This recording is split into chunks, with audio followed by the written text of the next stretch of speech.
चलिए, पिछली क्लासेस में हमने सेक्शन 1 से 13 तक कंप्लीट कर लिया है।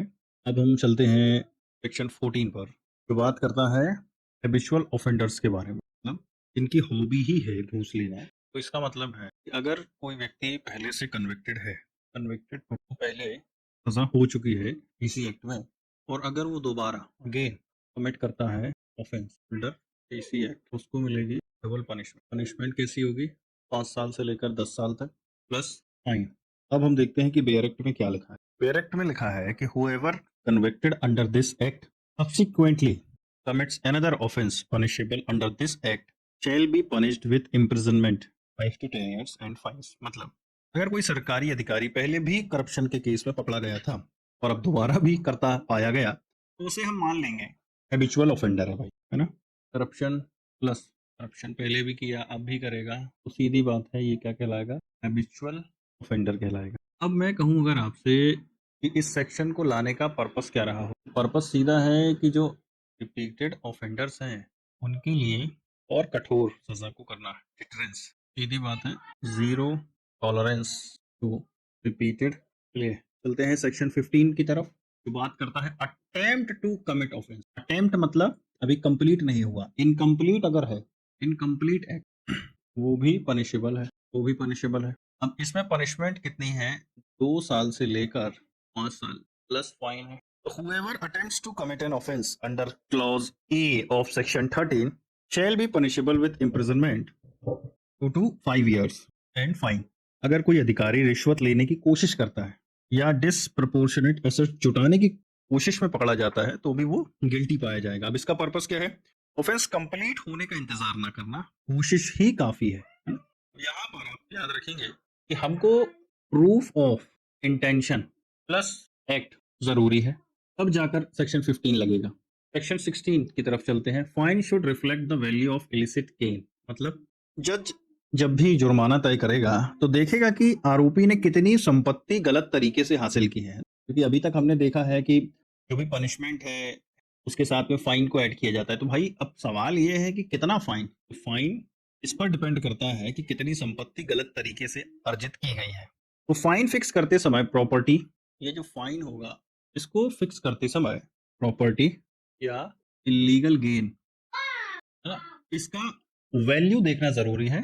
जज को, जो जज होता है वो ऑफेंस की ग्रेविटी, गंभीरता गंभीरता प्लस इलिसिट बेनिफिट, तो कितना बेनिफिट लिया है ये दोनों कंसीडर करेगा। तो सीधी बात ये है कि फाइन जो होगा ये डिपेंड करेगा इलीगल गेन पर। तो पर्पस क्या है? Economic deterrence.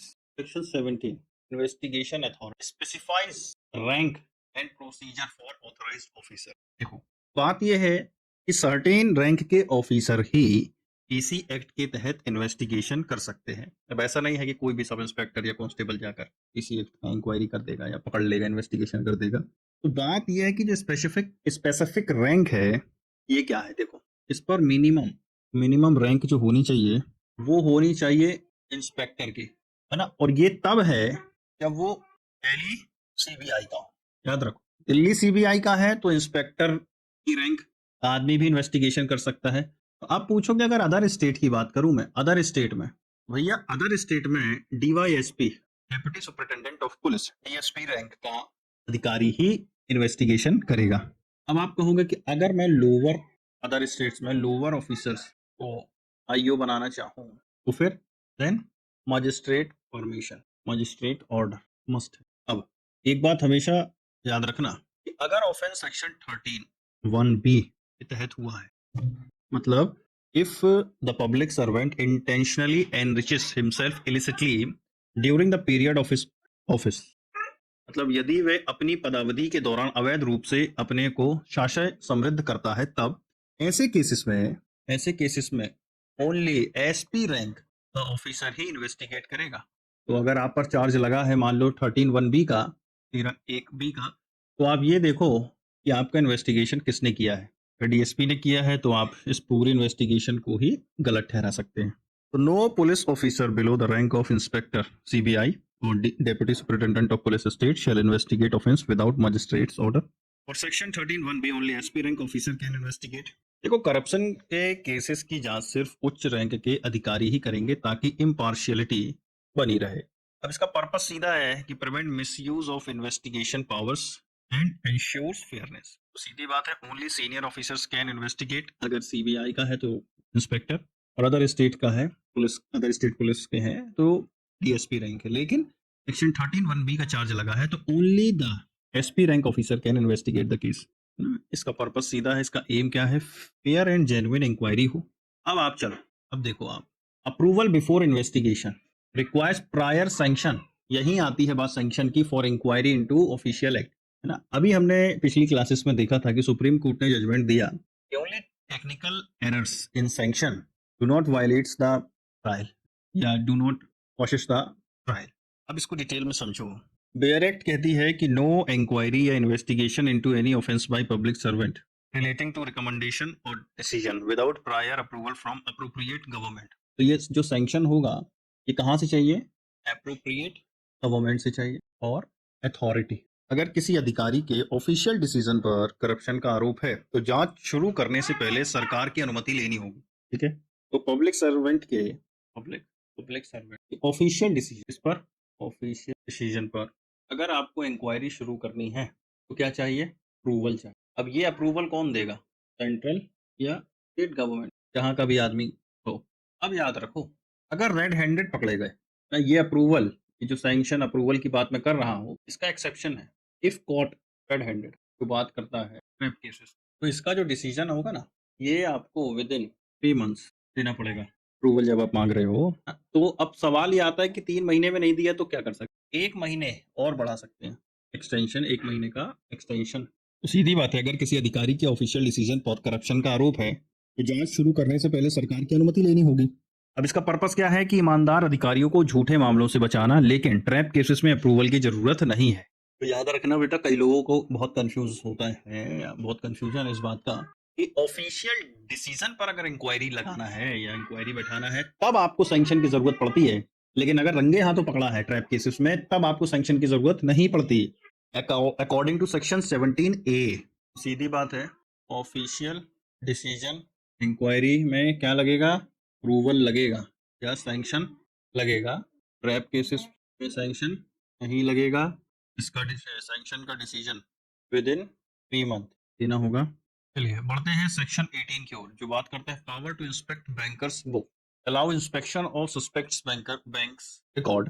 देखिए, पुलिस ऑफिसर सस्पेक्ट करे कि अगर ऑफेंस हुआ है तो बैंक रिकॉर्ड को इंस्पेक्ट कर सकता है ना। अब इस बैंक रिकॉर्ड को इंस्पेक्ट करने के लिए किसी प्रॉपर रैंक का ऑफिसर तो चाहिए। तो रैंक कौन सा होगा, एसपी, और उससे ऊपर का अधिकारी ही करेगा ना। और इसमें जो जो बैंक होगा वो असिस्ट करेगा भाई, मदद करेगा।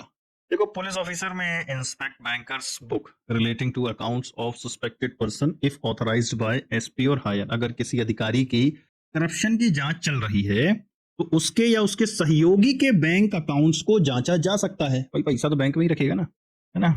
पर्पस क्या है भैया, पर्पस सीधा है कि मनी ट्रेल को ट्रेस करना, कहां से कब कहां कितना पैसा आया, और इलिसिट ट्रांजैक्शन का पता लगाना।